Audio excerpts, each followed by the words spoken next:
எல்லோருக்கும் வணக்கம். Krishna Geetha wisdom YouTube சேனலுக்கு உங்க எல்லோரையும் அன்போடு வரவேற்கிறேன்.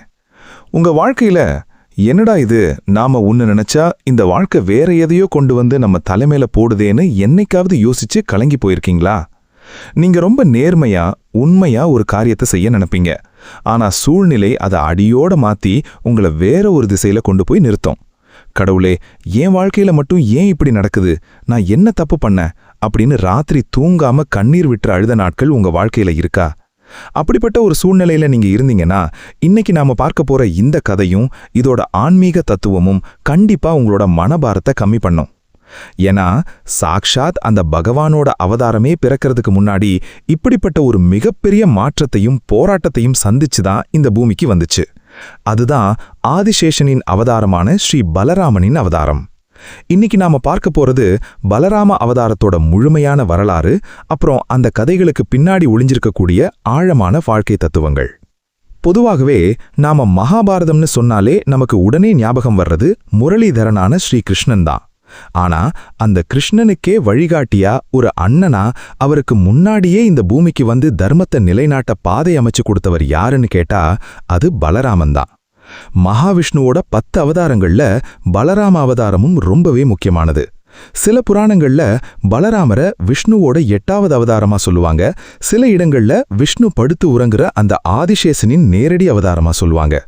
எது எப்படியோ கிருஷ்ணனும் பலராமனும் வேற வேற இல்ல, ஒரு உடம்போட 2 கண்கள் மாதிரி தான் அவங்க வாழ்ந்தாங்க. ஆனா இந்த பலராம அவதாரம் எப்படி பிறந்துச்சுன்னு உங்களுக்கு தெரியுமா? அதுக்கு பின்னாடி ஒரு மிகப்பெரிய ரகசியமும் ஒரு தெய்வீகமான கருமாற்றமும் இருக்கு. துவாபர யுகத்தோட அந்த காலகட்டம், பூமி மாதா அசுரர்களோட பாவ சுமையை தாங்க முடியாம ரொம்பவே கஷ்டப்பட்டுட்டு இருந்தா. குறிப்பா மதுரா நகரத்தை ஆட்சி செஞ்சுக்கிட்டு இருந்த கம்சன் பண்ற கொடுமைகள் எல்லை மீறி போயிட்டு இருந்துச்சு. கம்சன் யாரு?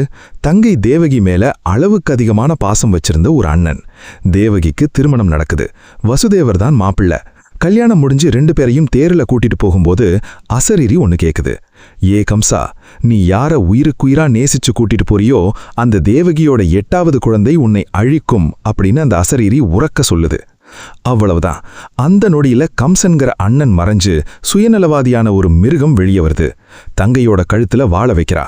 வசுதேவர் கெஞ்சி கேட்கிறாரு, எங்களுக்கு பிறக்கிற எல்லா குழந்தையும் உங்ககிட்டயே ஒப்படைச்சிடுறோம், தேவகியை கொன்னுடாத அப்படின்னு வாக்கு கொடுக்கறாரு.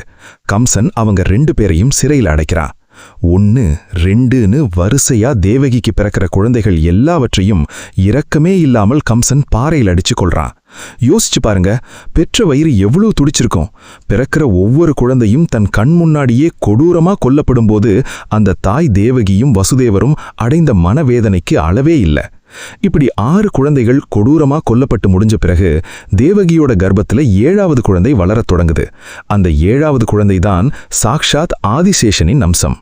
வைகுண்டத்துல பகவான் விஷ்ணு படுத்து உறங்குறாரே, அந்த ஆதிசேஷன் தான் பூமியில பகவானுக்கு சேவை செய்யணும், அவருக்கு அண்ணனா பிறக்கணும்னு ஆசைப்பட்டு தேவகியோட கர்ப்பத்துல வந்து அமர்றாரு. ஆனா இங்க ஒரு பெரிய சிக்கல் வருது. இந்த குழந்தை மட்டும் கம்சன் கிட்ட மாட்டுச்சுன்னா கம்சன் இதையும் கொன்னுடுவானே. அப்ப பகவான் விஷ்ணு என்ன பண்றாரு தெரியுமா? யோகமாயே அப்படிங்கிற சக்தியை கூப்பிடுறாரு. யோகமாயே, நீ உடனே பூமிக்கு போ. சிறையில் இருக்கக்கூடிய தேவகியோட கர்ப்பத்துல வளர்ற அந்த ஆதிசேஷனை அப்படியே எடுத்து கோகுலத்தில் இருக்கக்கூடிய வசுதேவரோட இன்னொரு மனைவியான ரோகிணியின் கர்ப்பத்துல மாத்தி வை அப்படின்னு உத்தரவிடுறாரு. யோகமாயையும் அதே மாதிரி பண்றா. தேவகியோட கர்ப்பத்துல இருந்த குழந்தை மறைந்து ரோகிணியோட வயித்துல போய் வளரத் தொடங்குது. ஊர் மக்கள் என்ன நினைச்சாங்க? தேவகிக்கு 7வது குழந்தை கருவிலேயே கலைஞ்சு போச்சு, அபாட் ஆயிடுச்சுன்னு கம்சனும் ஊர் மக்களும் நினைச்சுக்கிட்டாங்க. ஆனா உண்மையில அங்க என்ன நடந்துச்சு? ஒரு தெய்வீகமான கருமாற்றம் நடந்துச்சு. ரோகிணியின் வயிற்றிலிருந்து ஆவணி மாதத்து பௌர்ணமி திதியில சிரவண நட்சத்திரத்துல ஒரு சுந்தரமான வெள்ளையான குழந்தை பிறக்குது. அந்த குழந்தைதான் சங்கர்ஷணன். சங்கர்ஷணன் அப்படின்னா இழுக்கப்பட்டவன் அல்லது ஒன்று சேர்க்கப்பட்டவன் என்று பொருள். ஒரு தாயின் கர்ப்பத்திலிருந்து இன்னொரு தாயின் கர்ப்பத்திற்கு இழுத்து மாற்றப்பட்டதால் அவருக்கு சங்கர்ஷணன் என்ற பெயர் வந்துச்சு. பின்னாடி அவரோட அளப்பரிய பலத்தின் காரணமாக பலராமன் அப்படின்னு எல்லோராலும் அன்போடு அழைக்கப்பட்டாரு. இப்போ நீங்க கேட்கலாம், அண்ணன் இந்த கதையெல்லாம் ஓகே, ஆனா இதனால என் வாழ்க்கைக்கு என்ன பயன்பாடு அப்படின்னு நீங்க யோசிக்கிறது எனக்கு புரியுது. கொஞ்சம் ஆழமா யோசிச்சு பாருங்க. தேவகி என்ன நினைச்சிருப்பா? அடடா, என் வயித்துல வளர்ந்த குழந்தை கலைஞ்சு போச்சே, எனக்கு அந்த குழந்தைய பெத்தெடுக்கிற பாக்கியம் கூட இல்லாம போச்சே அப்படின்னு நினைச்சு அழுது புலம்பியிருப்பா இல்லையா? ஆனா உண்மையில அங்க என்ன நடந்துச்சு? அந்த குழந்தை அழியல, பாதுகாக்கப்பட்டுச்சு. ஒரு ஆபத்தான இடத்திலிருந்து ஒரு பாதுகாப்பான இடத்திற்கு அந்த குழந்தை இறைவனால் மாற்றி வைக்கப்பட்டுச்சு. நம்ம வாழ்க்கையிலையும் பல நேரங்கள்ல இப்படித்தான் நடக்குது. நீங்க ஒரு பிசினஸ் தொடங்குவீங்க, அது திடீர்னு நஷ்டத்துல போய் முடியும். அல்லது ஒரு வேலையை உயிரா நினைச்சு செய்வீங்க, திடீர்னு அந்த வேலை உங்களை விட்டு போகும். இல்லனா ஒரு உறவை ரொம்ப உண்மையா நேசிப்பீங்க, அவங்க உங்களை விட்டு பிரிஞ்சு போயிடுவாங்க. அந்த நொடியில நாம என்ன நினைப்போம்? ஐயோ, என் வாழ்க்கையே போச்சு, எனக்கு கிடைச்ச நல்ல வாய்ப்பு கை நழுவி போச்சே அப்படின்னு நினைச்சு உடைஞ்சு உட்காருவோம். ஆனா நல்லா புரிஞ்சுக்கோங்க, இறைவன் சில நேரங்கள்ல உங்ககிட்ட இருக்கிற சில விஷயங்களை பிடுங்குறாருன்னா அல்லது உங்க பாதையை மாத்துறாருன்னா அது உங்களை அழிக்கிறதுக்காக இல்ல. கம்சன் போன்ற கொடூரமான சூழ்நிலைகள்ல இருந்து உங்களை காப்பாத்தி ரோகிணி போன்ற ஒரு பாதுகாப்பான இடத்துல உங்களை கொண்டு போய் சேர்க்கிறதுக்காக தான். உங்க வாழ்க்கையில ஒரு கதவு மூடினா கடவுள் கண்டிப்பா இன்னொரு பெரிய கதவை திறப்பாரு. தேவகிக்கு அன்னைக்கு கரு கலைஞ்ச மாதிரி தெரிஞ்சது ஒரு பெரிய ஏமாற்றம். ஆனா அதுதான் பலராமன் உயிர் பிழைக்கிறதுக்கான ஒரே வழியா இருந்துச்சு. உங்க வாழ்க்கையில நடக்கிற சில இழப்புகளும் தடைகளும் கூட பின்னால வரப்போற ஒரு பெரிய வெற்றிக்கு போடப்படுற அஸ்திவாரம் தான். பலராமன் பிறந்த உடனே அந்த குழந்தை சாதாரண குழந்தையா இல்லைங்க.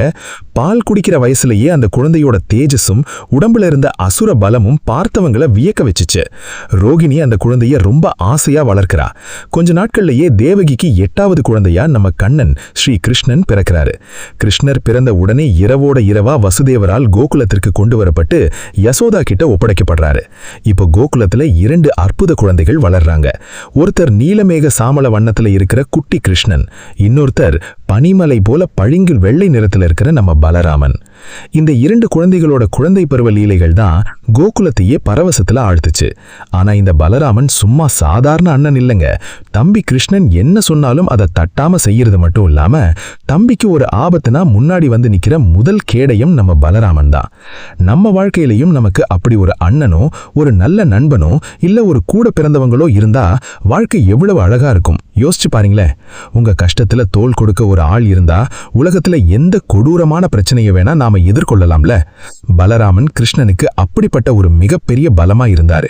ஆனா இந்த அமைதியான கோகுலத்துல பலராமனோட அந்த அசுர பலத்தை சோதிக்கிற மாதிரி ஒரு கொடூரமான சம்பவம் நடக்குது. அது என்ன சம்பவம்? ஒரு பயங்கரமான அசுரன் கழுதை வடிவத்துல வந்து கோகுலத்தையே மிரட்டுறான்.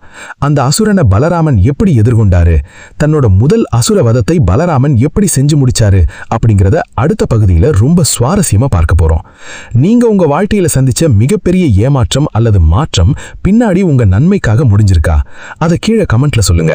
கோகுலத்துல பலராமனும் கிருஷ்ணனும் வளர வளர அவங்களோட அன்பும் சுட்டித்தனமும் சேர்ந்து வளர தொடங்குச்சு. பலராமன் பார்க்க அப்படியே பளிங்கு பனிமலை மாதிரி வெளுத்து கம்பீரமா இருப்பாரு. கிருஷ்ணன் மேக வண்ணம் போல கருத்த மேனியோடு சிரிச்ச முகமா இருப்பாரு. 2 பேரும் கோகுலத்து வீதிகள்ல நடந்து வந்தாலே அங்கு நிற்கிற கோபிகைகளுக்கும் ஆயர்பாடி மக்களுக்கும் கண்கொள்ளா காட்சியா இருக்கும். ஆனா பலராமன் சின்ன வயசுல இருந்தே ரொம்ப சாதுவானவர் கிடையாது. தம்பி கிருஷ்ணன் குறும்பு பண்ணுவான். பலராமன் அமைதியா பார்த்து சிரிப்பாரு.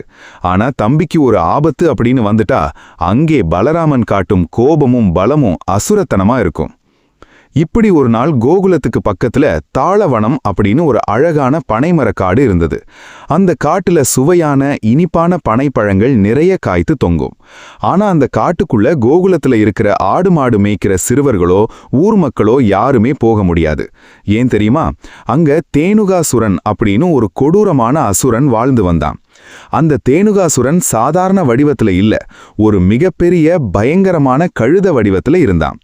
அவன் கூடவே அவனோட அசுர கூட்டமும் கழுதைகளா அந்த காட்டுக்குள்ள சுத்திட்டு இருந்தது. அந்த காட்டுக்குள்ள யாராவது தப்பி தவறி காலடி வச்சா கூட போதும், அந்த தேனுகாசுரன் தன் பின்னங்கால்களால அவங்கள உதைச்சே கொன்னுடுவான். அவனோட உதை அவ்வளவு பலமானது. ஒரு மலையை உதைச்சா கூட அது தூள் தூளா நொறுங்கிடும். இதனாலேயே அந்த தாளவனத்துக்குள்ள போகவே எல்லாரும் பயந்து நடுங்கினாங்க. ஒரு நாள் மத்தியான நேரம் நம்ம கிருஷ்ணனும் பலராமனும் தங்களோட கோபால சிறுவர்களோடு சேர்ந்து மாடு மேய்க்க போயிருக்காங்க. அப்போ கூட வந்த சிறுவர்கள் எல்லாம் வயிறு பசியால வாடி பலராமன் கிட்டையும் கிருஷ்ணன் கிட்டையும் வந்து அழுறாங்க. பலராமா, கிருஷ்ணா, அந்த தாளவனத்தில் இருக்கிற பனைப்பழங்களோட வாசனை இந்த காத்துல வருது பாருங்களேன், அதை பார்க்கும்போது எங்களுக்கு ரொம்ப பசிக்குது. ஆனா அந்த கழுத அசுரனுக்கு பயந்து எங்களால உள்ள போக முடியல. நீங்க 2 பேரும் தான் நமக்கு ஏதாவது வழி பண்ணணும் அப்படின்னு வேண்டுகோள் வைக்கிறாங்க. தம்பிகளோட பசிய பார்த்த உடனே பலராமனுக்கு மனசு தாங்கல. கிருஷ்ணனை பார்த்து ஒரு புன்னகை பூக்குறாரு. 2 பேரும் நேரா அந்த தாளவனத்துக்குள்ள காலடி வைக்கிறாங்க. பலராமன் என்ன பண்றாரு தெரியுமா? அந்த பனை மரங்களை தன்னோட 2 கைகளாலும் பிடிச்சு பலமா ஆட்டுறாரு. யோசிச்சு பாருங்க, ஒரு மிகப்பெரிய கம்பீரமான மனுஷன் அந்த ராட்சச பனை மரங்களை ஆட்டும்போது மரங்கள் எல்லாம் பூகம்பம் வந்த மாதிரி நடுங்குது. பொல பொலவென பழங்கள் எல்லாம் கீழே விழுது. சிறுவர்கள் எல்லாம் சந்தோஷத்துல கத்தி ஆரவாரம் பண்ணி அந்த பழங்களை எடுத்து சாப்பிட தொடங்குறாங்க. அந்த சத்தம் கேட்டு காட்டுக்குள்ள தூங்கிட்டு இருந்த தேனுகாசுரனுக்கு கோபம் தலைக்கேறுது. எவன்டா ஏன் அனுமதி இல்லாம ஏன் காட்டுக்குள்ள வந்து பழங்களை பறிக்கிறது அப்படின்னு கத்திக்கிட்டே அசுர வேகத்துல ஓடி வர்றான். வந்து பார்த்தா அங்கே 2 சிறுவர்கள் நின்னு கொண்டிருக்காங்க. தேனுகாசுரன் யோசிக்கவே இல்ல. நேரா ஓடி வந்து தன்னோட உடம்ப திருப்பி பலராமன் மார்பை பார்த்து தன்னோட 2 பின்னங்கால்களாலும் ஓங்கி ஒரு உதை விடுறான். அந்த உதையோட அதிர்வுல சுத்தி இருந்த மரங்கள் எல்லாம் ஆடுது. ஆனா நம்ம பலராமன் 1 இன்ச்சு கூட நகரல. மலை போல உறுதியா நிக்கிறாரு. அந்த அசுரன் ஆச்சரியப்பட்டு போய் திரும்பவும் ஓடி வந்து இன்னொரு உதை விடுறான். இந்த தடவை பலராமன் அமைதியா சிரிச்சுக்கிட்டே ஓடி வந்த அந்த கழுத அசுரனோட 2 பின்னங்கால்களையும் தட்டாம ஒரே கையில பிடிச்சுக்கிறாரு. பிடிச்சவர் சும்மா விடல. அந்த கழுதைய அப்படியே காத்துல சுழற்ற தொடங்குறாரு. சுழற்றி சுழற்றி அந்த அசுரனோட தலை சுத்துற அளவுக்கு சுழற்றி பக்கத்துல இருந்த ஒரு பெரிய பனை மரத்தில் மேல தூக்கி அடிக்கிறாரு. அந்த அசுரன் மரத்துல போய் மோதி அந்த மரமும் உடைஞ்சு அசுரனும் ரத்த வெள்ளத்துல அங்கேயே உயிரை விடுறான். இத பார்த்து கோபமடைஞ்ச அவனோட கூட்டாளிகளான மத்த கழுத அசுரர்களும் ஓடி வர்றாங்க. ஆனா பலராமனும் கிருஷ்ணனும் சேர்ந்து வர்ற ஒவ்வொரு கழுதையையும் கால்களை பிடிச்சு மரங்கள்ல வீசி எறிஞ்சு அந்த தாளவனத்தையே அசுரர்கள் இல்லாத ஒரு அமைதியான இடமா மாத்துறாங்க. இப்போ இந்த கதையை கேட்டதும் நமக்கு என்ன தோணுது? அடடா, பலராமன் எவ்வளவு பெரிய பலசாலி அப்படின்னு தோணும். ஆனா இதுக்கு பின்னாடி இருக்கிற ஆன்மீக தத்துவம் என்ன தெரியுமா? அந்த தேனுகாசுரன் யாரு? கழுத வடிவத்துல வந்தவன். கழுத அப்படிங்கிறது ஆன்மீகத்துல எதுக்கு குறியீடு தெரியுமா? மந்த புத்தி மற்றும் ஆணவ உழைப்புக்கு குறியீடு. நம்ம வாழ்க்கையிலையும் சில மனிதர்கள் அல்லது சில எண்ணங்கள் கழுத மாதிரி தான் இருக்கும். அவங்க கிட்ட அறிவு இருக்காது. ஆனா தேவையில்லாத மூர்க்கத்தனமும் ஆணவமும் மட்டும் நிறைய இருக்கும். நீங்க ஒரு நல்ல காரியம் செய்ய நினைப்பீங்க.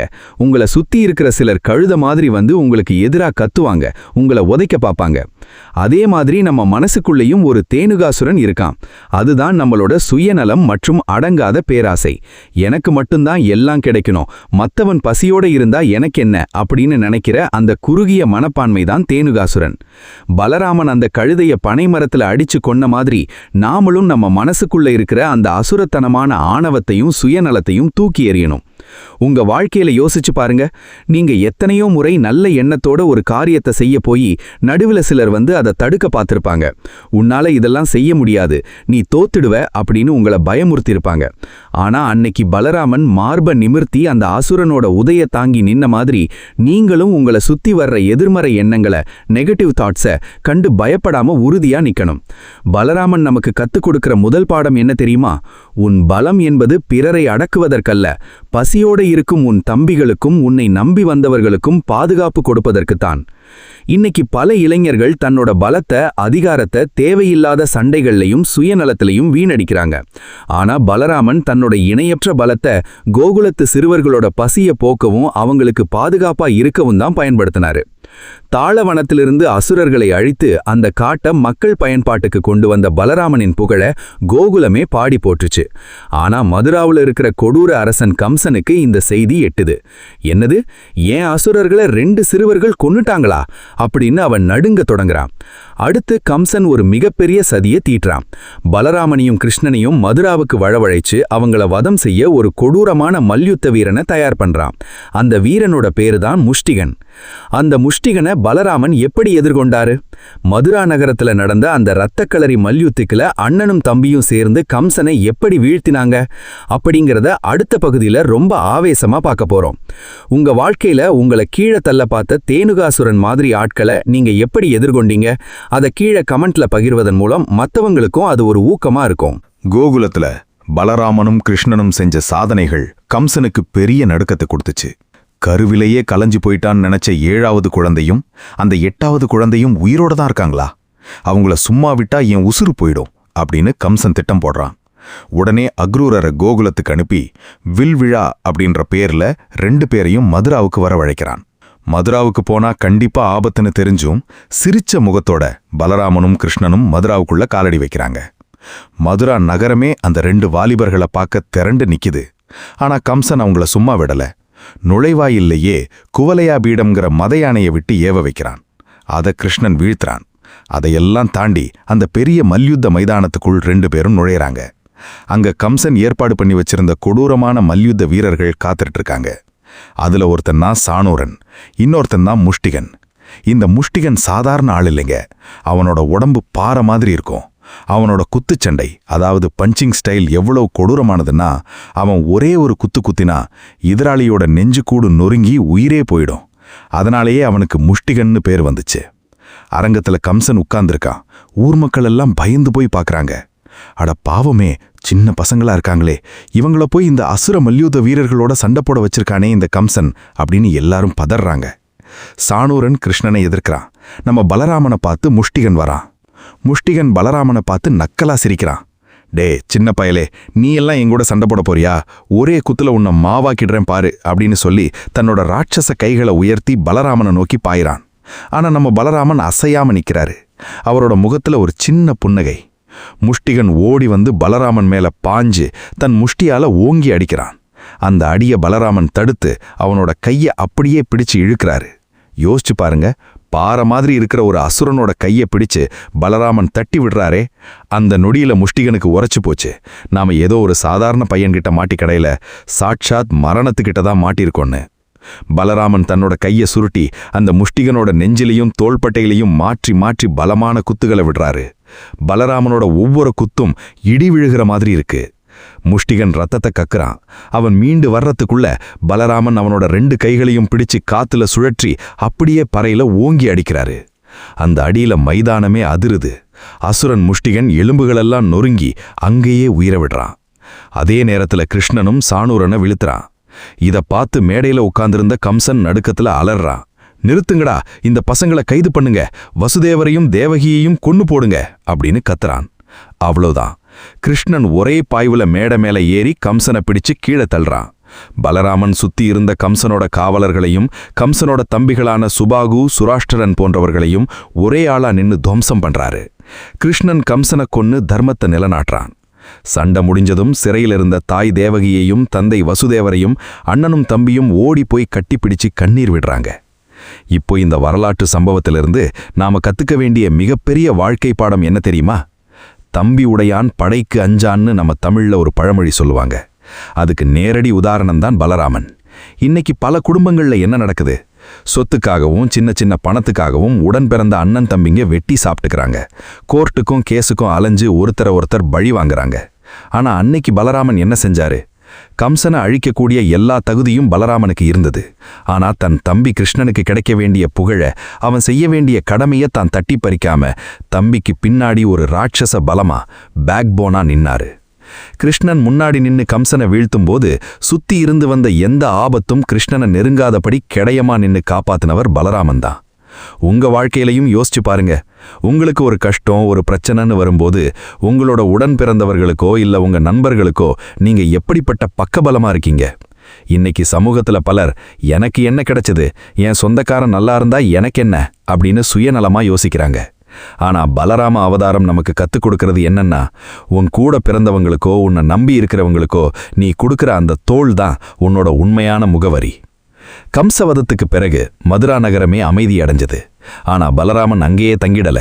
அடுத்து அவரோட வாழ்க்கையில ஒரு முக்கியமான கட்டம் தொடங்குது. அதுதான் கல்வி கற்கும் காலம். அளப்பரிய பலம் கொண்ட பலராமனும் உலகத்துக்கே குருவான கிருஷ்ணனும் சாந்தீபனி முனிவரோட ஆசிரமத்துக்கு சென்று சீடர்களா மாறுறாங்க. அங்கதான் பலராமன் தன்னோட புகழ்பெற்ற ஆயுதமான கலப்பை, அதாவது ப்ளவ், அப்புறம் உலக்கை, இந்த 2ஐயும் கையில் எடுக்கிறாரு. ஒரு மகத்தான வீரன் ஏன் வாளேந்தாம வில்லேந்தாம விவசாயியின் கலப்பைய தன்னோட ஆயுதமா ஏந்தினாரு?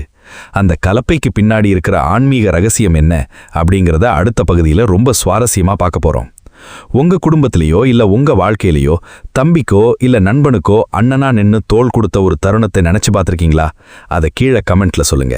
கம்சனை வீழ்த்தின பிறகு மதுரா நகரத்து மக்களும் யாதவர்களும் பலராமனையும் கிருஷ்ணனையும் அரியணையில உட்கார வைக்க ஆசைப்படுறாங்க.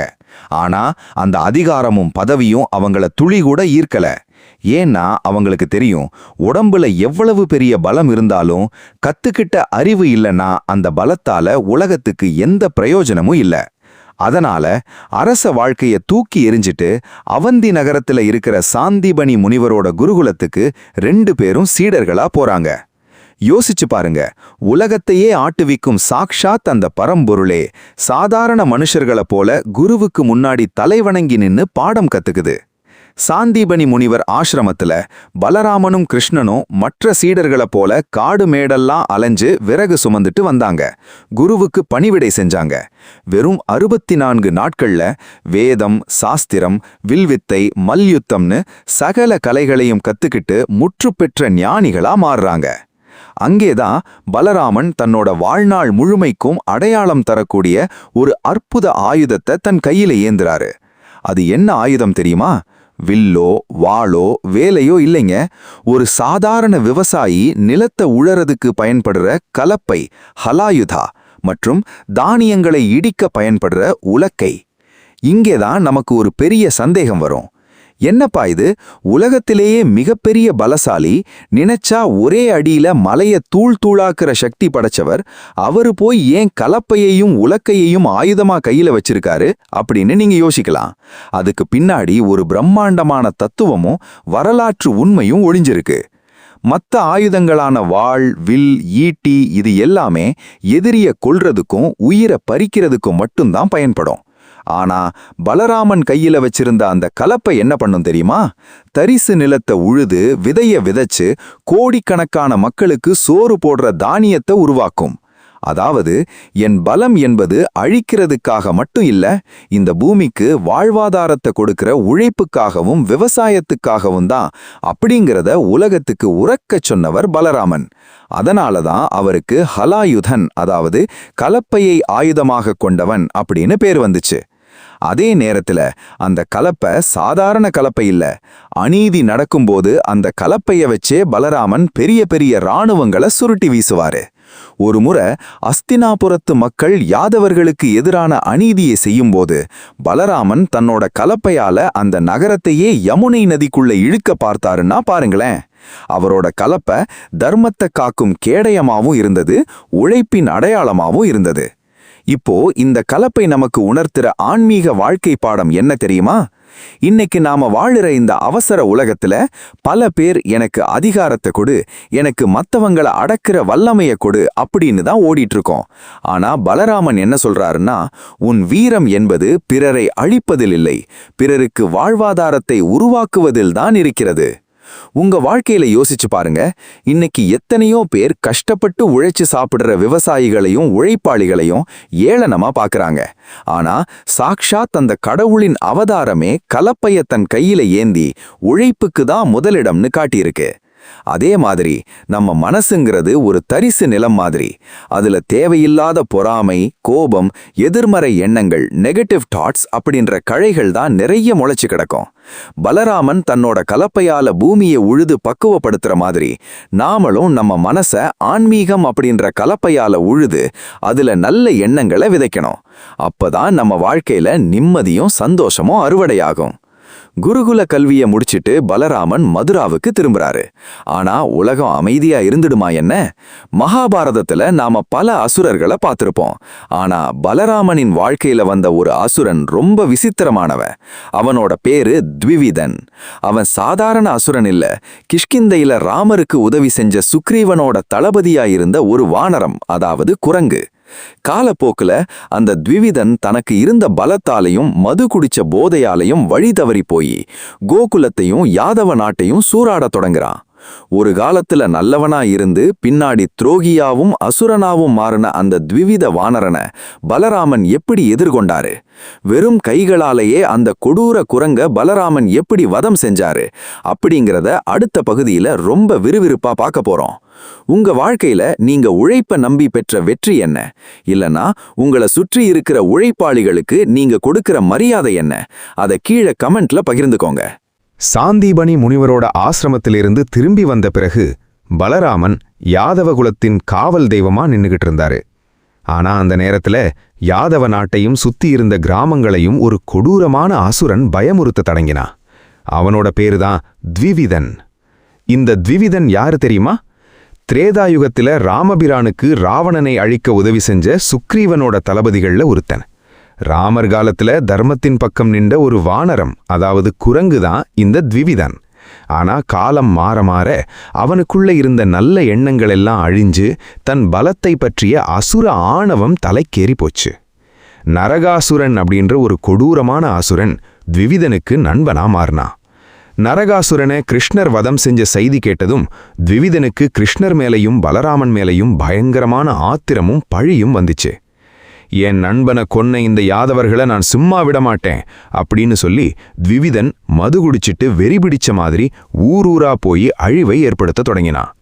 அவன் சாதாரண குரங்கு இல்லைங்க, ஒரு மிகப்பெரிய மலையளவுக்கு உடம்பை வளர்க்கக்கூடிய அசுர சக்தி கொண்டவன். அவன் போற வழியில இருக்கிற வீடுகளையெல்லாம் அடிச்சு நொறுக்குவான், பயிர்களையெல்லாம் தீ வச்சு கொளுத்துவான், பெரிய பெரிய பாறைகளை தூக்கி ஆசிரமங்கள் மேலையும் அப்பாவி மக்கள் மேலையும் தூக்கி வீசுவான்.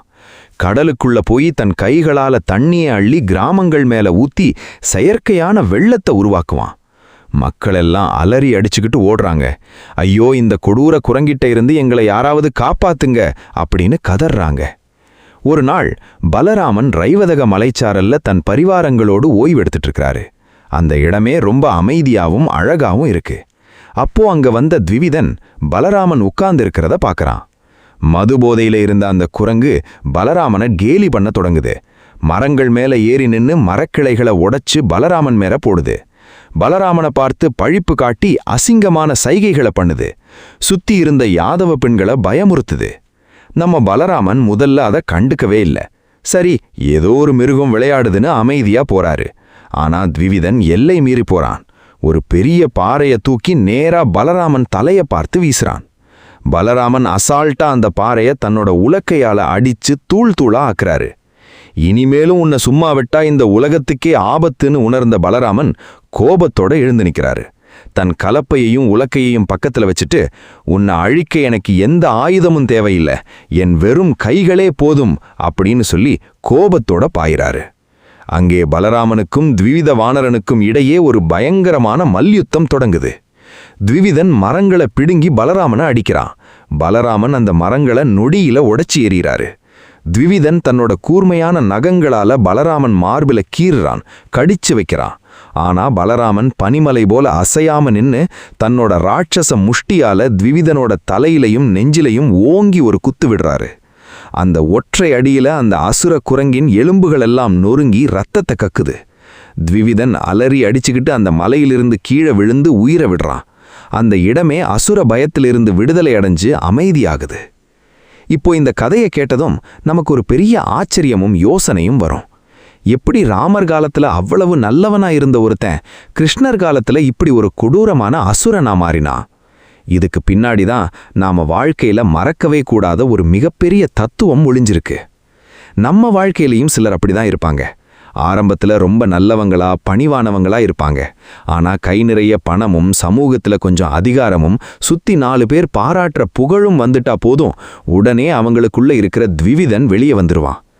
எனக்கு எல்லாம் தெரியும், என்னை யார் என்ன பண்ண முடியும் அப்படின்ற ஆணவமும் மது போன்ற கெட்ட பழக்க வழக்கங்களும் சேர்ந்ததும் அவங்க செஞ்ச பழைய நல்ல காரியங்கள் எல்லாம் அழிஞ்சு போயிடுது.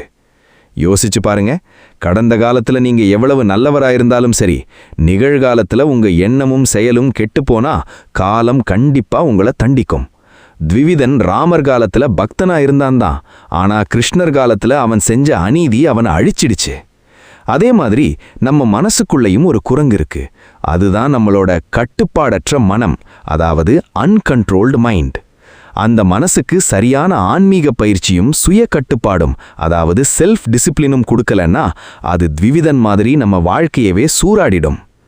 பலராமன் அந்த அசுர குரங்க வெறும் கையால வீழ்த்தின மாதிரி நாமளும் நம்ம மனசுல முளைக்கிற ஆணவத்தையும் கெட்ட சேர்க்கையையும் ஆரம்பத்திலேயே நசுக்கி எறியணும். த்விவிதனை அழிச்ச பிறகு பலராமனின் புகழ் 8 திக்கிலும் பரவுது. ஆனா அடுத்து தன்னோட சொந்த குடும்பத்துக்கே ஒரு பெரிய பிரச்சனை வரும்போது பலராமன் காட்டிய அசுர கோபம்தான் அஸ்தினாபுரத்தையே நடுங்க வச்சது. அது என்ன சம்பவம்? பலராமனின் மருமகனான சாம்பனை கௌரவர்கள் சிறைபிடிக்கும்போது அஸ்தினாபுரத்தையே தன் கலப்பையால் யமுனை நதிக்குள் இழுக்க துணிந்த பலராமனின் அந்த பிரம்மாண்டமான வரலாறு என்ன? அதை அடுத்த பகுதியில் ரொம்ப ஆவேசமாகவும் விறுவிறுப்பாகவும் பார்க்க போகிறோம். உங்க வாழ்க்கையில முன்னாடி ரொம்ப நல்லவங்களா இருந்து அப்புறம் அதிகாரத்தாலையும் பணத்தாலையும் மாறின சில மனிதர்களை நீங்க பார்த்திருக்கீங்களா? அதை கீழே கமெண்ட்ல சொல்லுங்க. திவிவிதனை வீழ்த்தி தர்மத்தை காத்த பலராமன் அமைதியையும் நீதியையும் விரும்புற ஒரு மகத்தான யோகியாதான் வாழ்ந்து வந்தாரு. ஆனா தர்மத்துக்கு ஆபத்துன்னு வரும்போது அல்லது தன்னோட குடும்பத்துக்கு அநீதி நடக்கும்போது அவரோட கோபம் பூகம்பத்தை விட கொடூரமானதா மாறும். அப்படிப்பட்ட ஒரு சம்பவம்தான் அஸ்தினாபுரத்துல நடந்துச்சு. அது துவாபர யுகத்தோட பிற்பகுதி. கிருஷ்ணனுக்கும் ஜாம்பவதிக்கும் பிறந்த மகன்தான் சாம்பன். அவர் ரொம்பவே அழகாகவும் வாலிப முறுக்கோடும் இருந்தான். ஒரு நாள் அஸ்தினாபுரத்துல துரியோதனனோட மகள் லக்ஷ்மணாவுக்கு சுயம்வரம் நடக்குது. நாட்டின் பல பெரிய இளவரசர்கள் அங்க கூடியிருக்காங்க. ஆனா சுயம்வர மண்டபத்துக்குள்ள புகுந்த சாம்பன் லக்ஷ்மணாவை விரும்பி அவளை தன்னோட தேரில ஏற்றிக்கிட்டு துவாரகையை நோக்கி கிளம்புறான். இத பார்த்த கௌரவர்களுக்கு பயங்கரமான ஆத்திரம் வருது. யார கேட்டு இவன் கௌரவ வம்சத்து இளவரசிய கடத்திட்டு போறான் அப்படின்னு சொல்லி பீஷ்மர், துரோணர், கர்ணன், துரியோதனன் போன்ற மாபெரும் வீரர்கள் எல்லாம் ஒன்னா சேர்ந்து சாம்பனை சூழ்ந்துக்கிறாங்க. சாம்பன் தனியா நின்னு வீரமா போராடுறான். ஆனா இத்தனை மகாரதர்கள் ஒன்னா சேர்ந்து தாக்கும்போது அவனால சமாளிக்க முடியல. கௌரவர்கள் சாம்பனை பிடிச்சு அஸ்தினாபுரத்து சிறையில அடைச்சு வச்சிடுறாங்க. இந்த செய்தி துவாரகைக்கு எட்டுது. யாதவர்கள் எல்லாம் குதிச்சு எழுறாங்க. நம்ம குலத்து பையனா அவங்க சிறையில் அடைப்பதா? உடனே ஹஸ்தினாபுரத்து மேல போர் தொடுத்து அந்த நகரத்தையே அழிக்கணும் அப்படின்னு கிருஷ்ணனும் மற்ற யாதவ வீரர்களும் ஆயுதங்களை எடுக்கிறாங்க. ஆனா அங்கேதான் பலராமன் குறுக்கே நிக்கிறாரு. பொறுங்க, கௌரவர்களும் யாதவர்களும் நமக்கு சொந்தக்காரங்க. துரியோதனன் என் சீடன். ஒரு சின்ன விஷயத்துக்காக 2 பெரிய வம்சங்கள் மோதிக்கிறது நல்லதில்ல. நான் நேர்ல ஹஸ்தினாபுரத்துக்கு போய் அமைதியான முறையில பேசி சாம்பனை மீட்டுட்டு வரேன் அப்படின்னு சொல்லி தன் கலப்பையையும் உலக்கையையும் ஏந்திக்கிட்டு தனியா ஹஸ்தினாபுரத்துக்கு புறப்படுறாரு. ஹஸ்தினாபுரத்து எல்லைக்கு வந்த பலராமன் வெளியிலேயே தங்கி தூதுவர்களை கௌரவர்கள் கிட்ட அனுப்புறாரு. பலராமன் வந்திருக்காரு, சாம்பனை விடுதலை பண்ணி லக்ஷ்மணாவையும் அவனுக்கு கல்யாணம் பண்ணி அனுப்பி வைங்கன்னு செய்தி அனுப்புறாரு. ஆனா அங்கேதான் கௌரவர்களோட ஆணவம் எல்லை மீறுது. செய்திய கேட்ட துரியோதனனும் மற்ற கௌரவர்களும் நக்கலா சிரிக்கிறாங்க. யாதவர்கள் யாரு? எங்க காலடியில இருக்கிற சாதாரண இடையர்கள். நாங்க சக்கரவர்த்திகள். எங்களுக்கு சமமா உட்கார்ந்து பேசுற தகுதி யாதவர்களுக்கு இல்ல. அந்த பலராமன் கிட்ட போய் சொல்லுங்க, சாம்பனை விட முடியாது அப்படின்னு சொல்லி அசிங்கப்படுத்தி அனுப்புறாங்க. தூதுவர்கள் வந்து இந்த விஷயத்த சொன்னதும் அவ்வளவுதான். இதுவரைக்கும் பனிமலை போல அமைதியாயிருந்த பலராமனின் கண்கள் கோபத்துல செவ்வானமா மாறுது. நெற்றி நரம்புகள் புடைக்கத் தொடங்குது. அவரோட அசுர கோபத்தை பார்த்து சுத்தி இருந்த வான்வெளியே நடுங்குது. ஆணவம் பிடிச்ச கௌரவர்களே, அமைதியை என் பலவீனம்னு நினைச்சீங்களா? யாதவ குலத்தை கேலி பேசுற அளவுக்கு உங்களுக்கு தைரியம் வந்துடுச்சா? இனி ஹஸ்தினாபுரம்னு ஒரு நகரமே இருக்காது அப்படின்னு முழங்குறாரு. பலராமன் என்ன பண்றாரு தெரியுமா? தன்னோட ராட்சச கலப்பைய கையில எடுக்கிறாரு. அந்த கலப்பையோட கூர்மையான முனைய ஹஸ்தினாபுர நகரத்தோட அடித்தளத்துல ஓங்கி குத்துறாரு. குத்தி அந்த முழு ஹஸ்தினாபுர நகரத்தையுமே தலைகீழா தூக்கி பக்கத்துல ஓடிக்கிட்டு இருக்கிற யமுனை நதிக்குள்ள இழுக்கத் தொடங்குறாரு. யோசிச்சு பாருங்க, ஒரு மாபெரும் நகரமே பூகம்பத்துல ஆடுற மாதிரி ஆடுது. வீடுகள் நொறுங்குது, கோட்டைகளின் சுவர்கள் வெடிச்சு சிதறுது. நகரம் முழுசும் தலைகீழா சரிஞ்சு யமுனை நதிக்குள்ள மூழ்கப் போகுது. ஹஸ்தினாபுரத்து மக்கள் எல்லாம் பயத்துல அலறாங்க. காப்பாத்துங்க, பலராமனின் கோபத்துல இருந்து எங்களை காப்பாத்துங்க அப்படின்னு கத்துறாங்க. இத பார்த்த பீஷ்மர், துரோணர், துரியோதனன் உட்பட கௌரவர்கள் எல்லாரும் ஓடி வந்து பலராமனின் காலடியில விழுந்து அலறி துடிக்கிறாங்க. மகாபிரபோ, எங்களை மன்னிச்சிடுங்க. எங்க ஆணவத்தால நாங்க தப்பு பண்ணிட்டோம். ஹஸ்தினாபுரத்தை அழிச்சிடாதீங்க அப்படின்னு கெஞ்சுறாங்க. உடனே சாம்பனை சிறையில இருந்து விடுதலை பண்ணி லக்ஷ்மணாவை முறைப்படி சாம்பனுக்கு திருமணம் செஞ்சு வச்சு நிறைய சீர்வரிசைகளோட பலராமன் கிட்ட ஒப்படைக்கிறாங்க. பலராமனும் தன் கோபத்தை தணிச்சு கலப்பைய விடுவிச்சு ஹஸ்தினாபுரத்தை காப்பாத்துறாரு. இன்னைக்கும் நீங்க வட இந்தியாவுல இருக்கிற ஹஸ்தினாபுரத்தை போய் பார்த்தீங்கன்னா அந்த நகரம் யமுனை நதியை நோக்கி லேசாக சாய்ந்த நிலையில தான் இருக்கும்னு வரலாற்று ஆய்வாளர்கள் சொல்றாங்க. இப்போ இந்த பிரம்மாண்டமான சம்பவத்தில இருந்து நாம கத்துக்க வேண்டிய ஆன்மீக வாழ்க்கை பாடம் என்ன தெரியுமா? அமைதியா இருக்கிறவன அந்நியாயத்துக்கு சோதிக்காத. நம்ம வாழ்க்கையிலையும் நிறைய பேர் ரொம்ப சாதுவா அமைதியா எல்லாரையும் சகிச்சுக்கிட்டு இருப்பாங்க.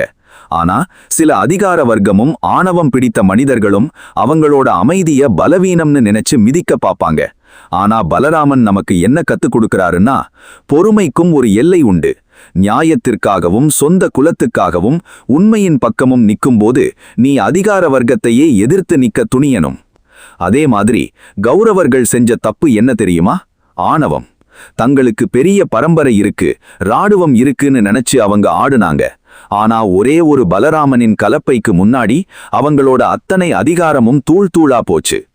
உங்க வாழ்க்கையிலையும் நீங்க எவ்வளவு பெரிய உயரத்துக்கு போனாலும் சரி, பணமும் பதவியும் வந்தாலும் சரி, மத்தவங்கள தாழ்வா நினைக்கிற ஆணவம் மட்டும் உங்க மனசுக்குள்ள வரக்கூடாது. அப்படி வந்தா காலத்தோட சுழற்சியில உங்களோட அத்தனை பெருமையும் சரிஞ்சு போயிடும். அமைதியின் ரூபமாயிருந்த பலராமன் அநீதியை கண்டு அசுர அவதாரம் எடுத்த இந்த சம்பவம் வரலாற்றின் பொன்னெழுத்துக்களால் பொறிக்கப்பட்டது. ஆனா பலராமனின் வாழ்க்கை வெறும் போரும் கோபமும் மட்டுமில்லங்க. அதுல ஒரு அழகான காலத்தை கடந்த காதல் கதையும் இருக்கு. சத்தியயுகத்தை சேர்ந்த ரேவதி என்ற இளவரசியை துவாபர யுகத்தில் வாழ்ந்த பலராமன் எப்படி திருமணம் செஞ்சுகிட்டாரு? தன் கலப்பையாலேயே அந்த இளவரசியின் உயரத்தை குறைத்த அந்த சுவாரஸ்யமான கதை என்ன? அது அடுத்த பகுதியில ரொம்ப சுவாரஸ்யமாவும் காதலான உணர்வோடும் பார்க்க போறோம். உங்க வாழ்க்கையில உங்களை ரொம்ப தாழ்வா நினைச்சவங்களுக்கு முன்னாடி நீங்க நிமிர்ந்து நின்னு ஜெயிச்ச தருணம் ஏதாவது இருக்கா? அத கீழே கமெண்ட்ல சொல்லுங்க. மகாபாரதத்துல நாம பலவிதமான போர்களையும் வீரியமான சம்பவங்களையும் பார்த்திருப்போம்.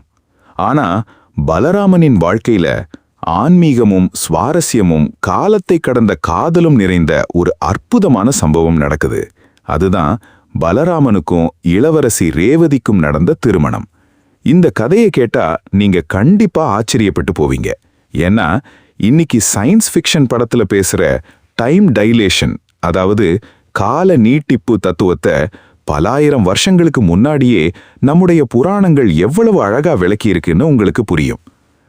துவாபர யுகத்துக்கும் முன்னாடி சத்திய யுகம்னு ஒரு காலம் இருந்தது. அந்த சத்திய யுகத்துல ஆனர்த்த நாட்டை ரைவதன் அப்படின்ற ஒரு சிறந்த அரசன் ஆட்சி செஞ்சு வந்தான். அவனுக்கு ரேவதின்னு ஒரு பொண்ணு இருந்தா. ரேவதி பார்க்க அப்படியே தேவதூதி மாதிரி அளப்பரிய அழகோடையும் சகல குணங்களோடையும் வளர்ந்து வந்தா. மகள் திருமண வயது அடைஞ்சதும் அவளுக்கு ஏற்ற ஒரு நல்ல மாப்பிள்ளைய தேட அரசன் ரைவதன் ரொம்ப ஆசைப்பட்டான். பூமியில இருக்கிற பல ராஜாக்களை யோசிச்சு பார்த்தான். ஆனா யாருமே அவனோட மகளுக்கு பொருத்தமானவங்களா அவனுக்கு தோணல.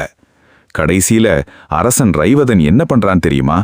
தன் மகள் ரேவதியை கூட்டிட்டு சாட்சாத் படைப்பு கடவுளான பிரம்மதேவரை நேர்ல பார்த்து யோசனை கேட்கலாம்னு சொல்லி சத்தியலோகத்துக்கு போறான்.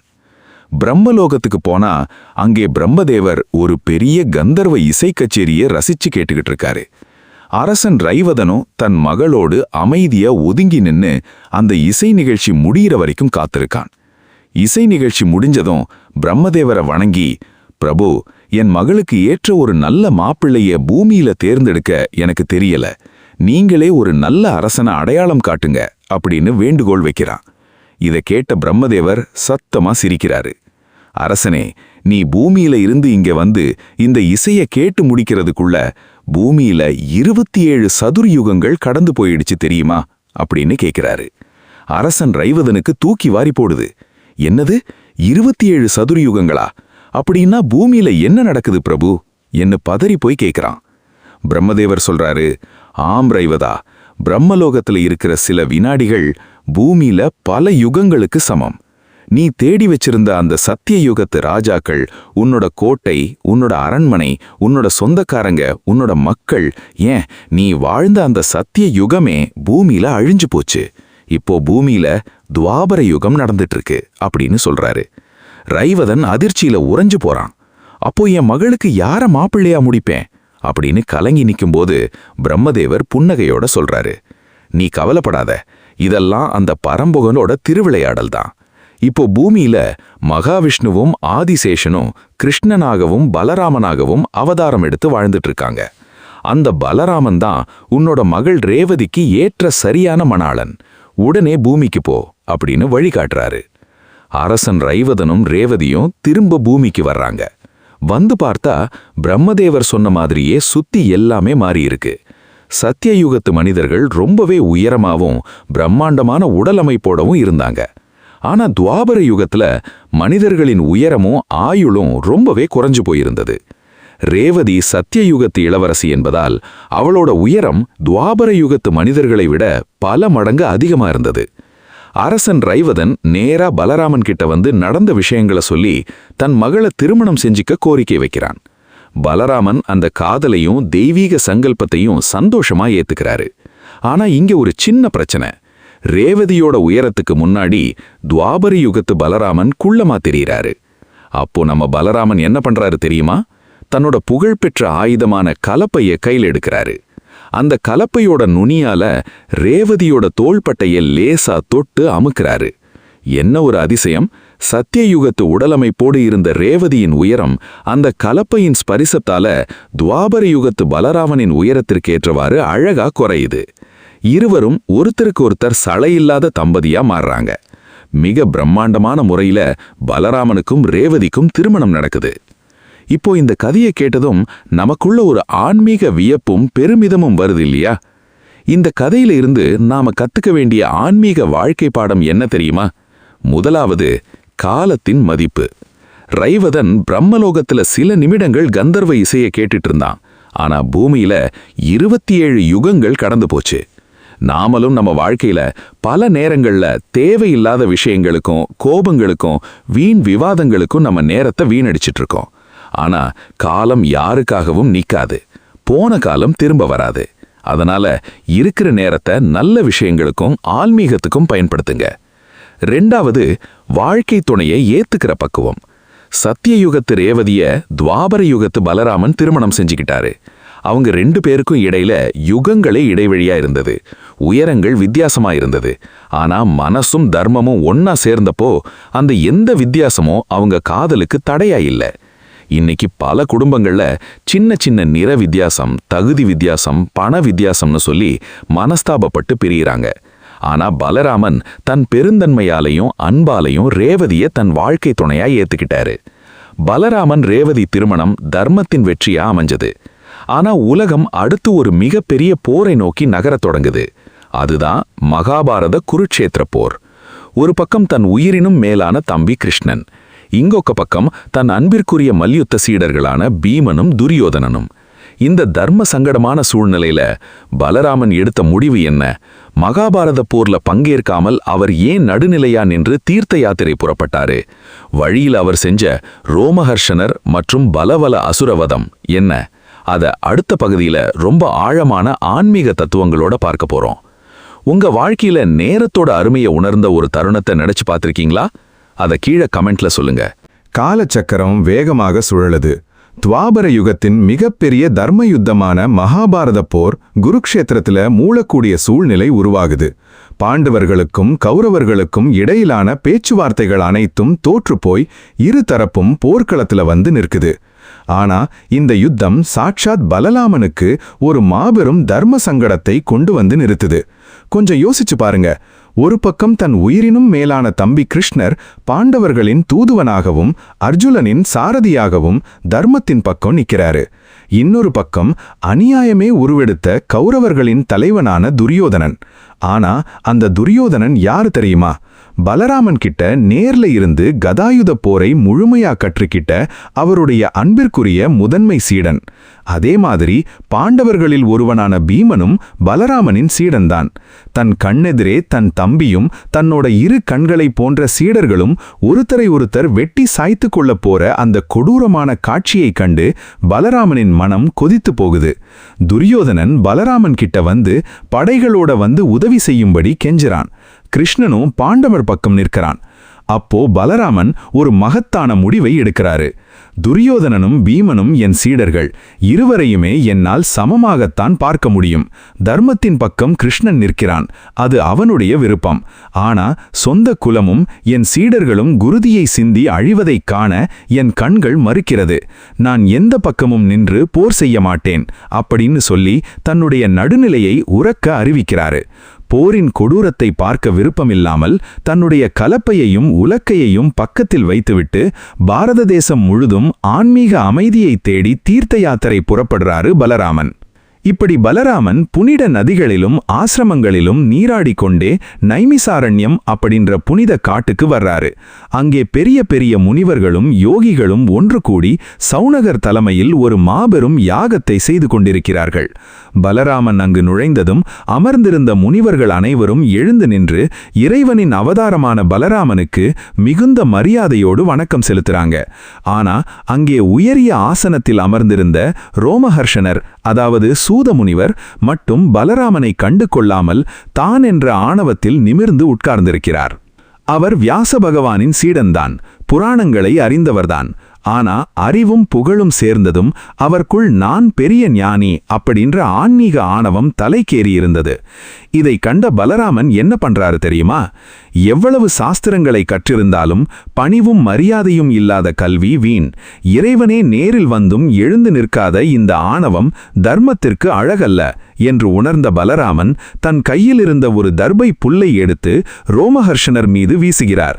சாக்ஷாத் ஆதிசேஷனின் சக்தியால் அந்த எளிய புல்லே வாளாக மாறி ரோமஹர்ஷனின் தலையை கொய்து அவனுடைய ஆன்மீக ஆணவத்தை அழிக்கிறது. அங்கிருந்த முனிவர்கள் பதறிப்போய், பிரபு, அவர் யாகத்தின் முதன்மை ஆசனத்தில் இருந்தவர், அவருக்கு பிரம்மஹத்தி தோஷம் வராமல் இருக்க நீங்களே ஒரு பரிகாரம் செய்ய வேண்டும் என்று வேண்டுகிறார்கள். பலராமன் புன்னகையோடு ரோமஹர்ஷனரின் மகனான உக்ரஸ்வரருக்கு அந்த ஞான ஆசனத்தை கொடுத்து முனிவர்களின் யாகத்திற்கு இடையூறாக வந்த பல்வலன் என்ற கொடூரமான அசுரனை தன் கலப்பையால் வதம் செய்து அந்த யாகத்தையும் தீர்த்த யாத்திரையையும் புனிதப்படுத்துறாரு. இப்போ இந்த வரலாற்று சம்பவத்துல இருந்து நாம வாழ்க்கைக்கு கத்துக்க வேண்டிய ஆழமான ஆன்மீக பாடம் என்ன தெரியுமா? முதலாவது, சரியான நேரத்தில் நடுநிலை வகிக்கும் பக்குவம். நம்ம வாழ்க்கையிலையும் நிறைய நேரங்கள்ல நம்ம சொந்தக்காரங்க அல்லது நண்பர்கள் 2 பேர் சண்டை போட்டுப்பாங்க. 2 பேருமே நமக்கு வேண்டியவங்களா இருப்பாங்க. அந்த மாதிரி நேரத்துல ஒருத்தருக்கு சாதகமா பேசி அந்த பகையை வளர்க்காம சுயநலம் இல்லாமல் நடுநிலையா நின்று தர்மத்தை மட்டும் மனசுல வச்சு வழிகாட்டுற பக்குவம் நமக்கு வேணும். இரண்டாவது, ஆன்மீக ஆணவத்தை அறுப்பது. இன்னைக்கு பல பேர் 4 புத்தகங்களை படிச்சிட்டாலோ 4 பேருக்கு உபதேசம் பண்ண ஆரம்பிச்சிட்டாலோ எனக்கு எல்லாம் தெரியும்னு தலைக்கணம் பிடிச்சு ஆடுவாங்க. ஆனா பலராமன் ரோமஹர்ஷனருக்கு கற்பித்த பாடம் என்னன்னா, நீ எவ்வளவு பெரிய பண்டிதனாக இருந்தாலும் பணிவும் வணக்கமும் இல்லை என்றால் உன்னுடைய அறிவு வெறும் குப்பை. அதே மாதிரி நம்ம வாழ்க்கையில நாம எவ்வளவு பெரிய உயரத்துக்கு போனாலும் பணிவை மட்டும் என்னைக்குமே இழக்கக்கூடாது. தீர்த்த யாத்திரையை முடித்துக்கொண்டு பலராமன் மீண்டும் குருக்ஷேத்திர போரின் கடைசி நாளுக்கு வர்றாரு. அங்கே பீமனும் துரியோதனனும் தங்களின் கதாயுதங்களால் இறுதி யுத்தம் செய்து கொண்டிருக்கிறார்கள்.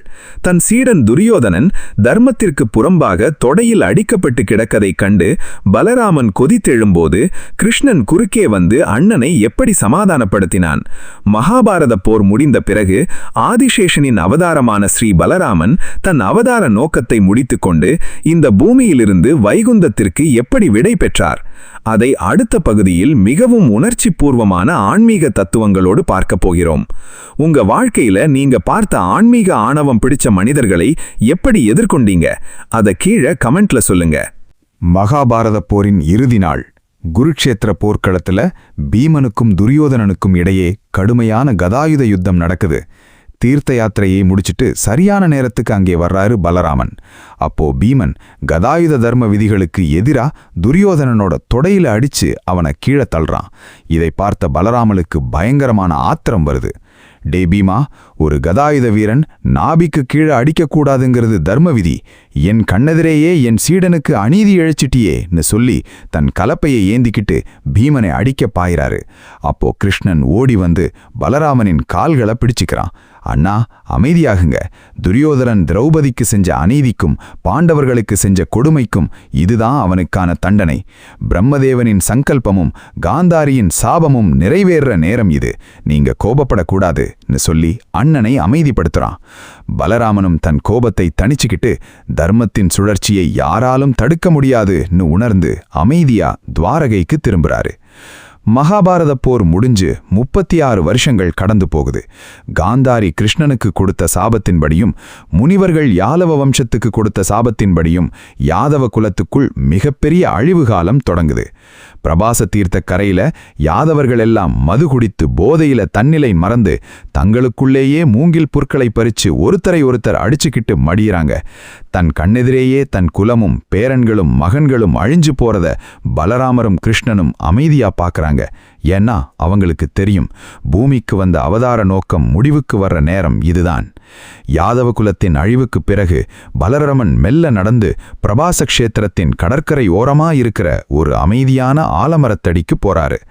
அங்கே பத்மாசனமிட்டு அமர்ந்து தன்னுடைய மனசையும் மூச்சையும் ஒருமுகப்படுத்தி ஆழ்ந்த தியானத்தில மூழ்குதாரு. அவரோட உடம்பிலிருந்து ஒரு தெய்வீகமான பேரொளி வெளிப்படத் தொடங்குது. அப்போது ஒரு பேரதிசயம் நடக்குது. பலராமனின் திருவாயிலிருந்து ஆயிரக்கணக்கான படங்களைக் கொண்ட ஒரு பிரம்மாண்டமான வெள்ளையான நாகம், அதாவது வெள்ளை ஆதிசேஷன் வெளியே வருது. அந்த ஆதிசேஷன் அப்படியே ஆகாயத்துல மிதந்து போகுது. அப்போது தேவலோகத்துல இருந்து தேவர்களும் கந்தர்வர்களும் நாகலோகத்து நாகங்களும் சமுத்திரராஜனும் ஓடி வந்து அந்த ஆதிசேஷனை மலர்தூவி போற்றி வணங்குறாங்க. சாக்ஷாத் அந்த ஆதிசேஷன் தன் பூலோக அவதாரத்தை முடித்துக்கொண்டு பகவான் விஷ்ணுவுக்கு சேவை செய்ய மீண்டும் வைகுந்த கடலிக்கு திரும்புறாரு. பலராமன் மறைந்த சில நிமிடங்களிலேயே சாக்ஷாத் ஸ்ரீகிருஷ்ணனும் தன் அவதாரத்தை முடித்துக்கொண்டு வைகுந்தம் திரும்புறாரு. இதோட துவாபர யுகம் முடிவுக்கு வந்து நாம வாழும் இந்த கலியுகம் தொடங்குது. இப்போ இந்த அவதார முடிவிலிருந்து நாம கத்துக்க வேண்டிய மிக ஆழமான ஆன்மீக வாழ்க்கை பாடம் என்ன தெரியுமா? பற்றற்ற தன்மை மற்றும் கடமையை செய்து முடித்தல். கொஞ்சம் யோசிச்சு பாருங்க. பலராமன் நினைச்சிருந்தா தன் அசுர பலத்தால தன் யாதவகுல அழிவை தடுத்திருக்க முடியாதா? கண்டிப்பா முடிஞ்சிருக்கும். ஆனா அவர் அதை செய்யல. ஏன்னா இந்த உலகத்துல எதுவும் நிரந்தரமில்லை. நாம உருவாக்கிய குடும்பமும் சொத்தும் குலமும் கூட ஒரு நாள் அழியக்கூடியதுதான். பிறப்பும் இறப்பும் இறைவனின் விதின்னு உணர்ந்து பற்றற்று அதை ஏத்துக்கிட்டாரு. நம்ம வாழ்க்கையிலையும் நாம பல நேரங்கள்ல நான் கஷ்டப்பட்டு உருவாக்கின வீடாச்சே, என் சொத்தாச்சே, என் பிள்ளைகளாச்சேன்னு சொல்லி அளவுக்கலிகமான பற்ற வச்சுக்கிட்டு அதுல ஒரு சின்ன இழப்பு வந்தாலும் உடைஞ்சு போயிடுறோம். ஆனா பலராமன் நமக்கு கத்துக் கொடுக்கிறது என்னன்னா, நீ பூமிக்கு வந்த நோக்கத்தை உண்மையா செஞ்சு முடி. உன்னால முடிஞ்ச வரைக்கும் தர்மத்துக்காக போராடு. ஆனா காலம் உன்கிட்ட இருந்து ஏதாவது பிடுங்கினா அல்லது உன் கடமை முடிஞ்சா அதை சிரிச்ச முகத்தோட பற்றற்று விடைபெற பழகிக்கோ. அதே மாதிரி பலராமன் பிறக்கும் போதும் ஒரு அற்புத கருமாற்றம் மூலமா ஆதிசேஷனா வந்தாரு. மறையும் போதும் தன் உண்மையான ஆதிசேஷ வடிவத்துல வைகுந்தம் போனாரு. அவரோட இந்த பூலோக வாழ்க்கை வீரம், உழைப்பு, குடும்ப பக்தி, தர்மம் மற்றும் எல்லையற்ற ஆன்மீக பலத்தின் உச்சக்கட்ட அடையாளமா அமைஞ்சது. அவதாரம் முடிஞ்சாலும் இன்னைக்கும் ஸ்ரீ பலராமனின் அருள் இந்த உலகத்துல வாழ்ற ஒவ்வொரு மனிதனுக்கும் ஆன்மீக பலத்தை கொடுத்துக்கிட்டு தான் இருக்கு. அந்த பலராம அவதாரத்தை நாம ஏன் பலராம ஜெயந்தியா ஒவ்வொரு வருஷமும் விமரிசையா கொண்டாடுறோம்? பலராமன் நமக்கு தரும் ஆதிகுரு தத்துவம் என்ன? நம்ம வாழ்க்கையில வர்ற பண கஷ்டம், மன அழுத்தம், துரோகம் போன்ற அத்தனை கஷ்டங்களுக்கும் பலராமன் காட்டும் ஆன்மீக தீர்வு என்ன? அதை அடுத்த 10வது பகுதியில், அதாவது ஃபைனல் கிளைமேக்ஸில் மிகவும் உணர்ச்சிபூர்வமாக பார்க்க போகிறோம்.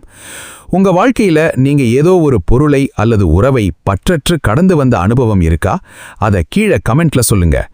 நாம இதுவரைக்கும் பலராமனின் பிறப்புல இருந்து அவரோட அவதார முடிவு வரைக்கும் நடந்த அற்புதமான வரலாற்று சம்பவங்களை பார்த்தோம். ஆனா நாம ஏன் இந்த பலராம அவதாரத்தை ஒவ்வொரு வருஷமும் பலராம ஜெயந்தியா ஆகஸ்ட், செப்டம்பர் மாதங்கள்ல வர்ற ஆவணி பௌர்ணமி திதியில கொண்டாடுறோம்? இதனால நம்ம வாழ்க்கைக்கு என்ன பயன் அப்படின்னு நீங்க யோசிக்கலாம். அதுக்கு பின்னால ஒரு பிரம்மாண்டமான ஆன்மீக ரகசியமும் உங்க அன்றாட வாழ்க்கை சிக்கல்களுக்கான தீர்வும் இருக்கு. ஆன்மீகத்துல பலராமன் யாரு தெரியுமா?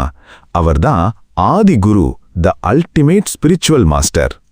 இன்னைக்கு நம்ம சேனல் கமெண்ட்டுகளை எடுத்து பார்த்தா நிறைய பேர் என்ன தெரியுமா எழுதுறாங்க? அண்ணே, நான் நேர்மையா தான் வாழ்றேன், ஆனா கூடவே இருந்தவன் எனக்கு துரோகம் பண்ணிட்டான் அண்ணே. பண கஷ்டம் தாங்க முடியல, கடன்காரன் வந்து வாசல்ல கத்துறான்னே. மன அழுத்தம் தாங்க முடியாம இரவெல்லாம் தூங்காம கதறி அழுகிறேன், எனக்கு வாழவே பயமா இருக்கு அப்படின்னு தன்னோட நிஜ வாழ்க்கை போராட்டங்களை சொல்லி கண்ணீர் விடுறாங்க. உங்க மனசுலயும் இப்படிப்பட்ட ஒரு கஷ்டமும் பாரமும் இருக்குன்னா பகவான் பலராமன் இன்னைக்கு உங்களுக்கு சொல்ற அந்த தீர்வு என்ன தெரியுமா? உன் வாழ்க்கையில நீ சந்திக்கிற பிரச்சனைகளை எதிர்கொள்ள உனக்கு மனபலமும் உடல் பலமும் ஆன்மீக பலமும் வேணும்.